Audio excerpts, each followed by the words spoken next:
اور یہودیوں کی پوری تاریخ اٹھا کے دیکھ لیں، پوری تاریخ ظلم کی تاریخ ہے، بربریت کی تاریخ ہے، بغاوتوں کی تاریخ ہے، سازشوں کی تاریخ ہے، نافرمانیوں کی تاریخ ہے۔ یعنی کبھی انہیں اچھی نگاہ سے ان کی پوری تاریخ میں نہیں دیکھا گیا۔ کون سا دنیا کا ایسا ملک ہے جہاں سے انہیں دھکے مار کر نہیں نکالا گیا؟ یعنی جس ملک میں جاتے تھے وہاں اس حکومت کے خلاف جب سازشیں کرتے تھے تو انہیں پھر وہاں سے بھگا دیا جاتا، نکال دیا جاتا، ملک بدر کر دیا جاتا۔ اور یہ پوری ان کی ہسٹری، پوری ان کی تاریخ ہے۔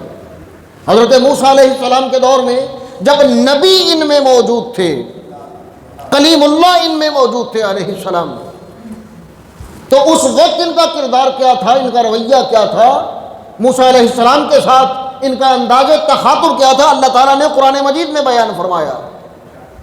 موسیٰ علیہ السلام انہیں کہہ رہے ہیں کہ تمہیں تمہارا وطن ملے گا، تمہارا ملک ملے گا، تمہاری سرزمین ملے گی، تمہاری حکومت بنے گی، تم وہاں آزادی سے، آسانی سے اپنے وطن میں، اپنے گھروں میں رہ سکو گے، صرف جہاد کرنا پڑے گا۔ کیا کرنا پڑے گا؟ جہاد کرنا پڑے گا۔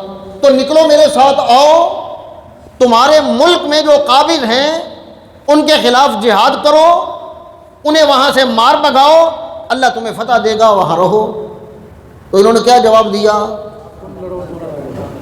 کہ ہم جنگ نہیں کریں گے، لڑائی نہیں کریں گے، وہ تو سخت لوگ ہیں، وہ تو طاقتور لوگ ہیں، بڑے بڑے قدآور لوگ ہیں، تو ہم ان سے لڑیں کیوں؟ لڑو تم، جنگ تم کرو، انہیں وہاں سے بھگاؤ، جب وہ وہاں سے چلے جائیں، بھاگ جائیں، جب کوئی خطرہ نہ رہے تو پھر ہم وہاں جا کے اسے اپنا ملک بنا لیں گے، اپنا وطن بنا لیں گے۔ چلیں گے، فاذهب انت وربک فقاتلا، تم جاؤ، تمہارا رب جائے، اور دونوں جا کر ان کے خلاف جنگ کرو، ہم یہاں بیٹھے ہیں، ہم یہاں بیٹھ کے فتح کا انتظار کرتے ہیں۔ یہ رویہ ایک امت کا اپنے نبی کے ساتھ ہے،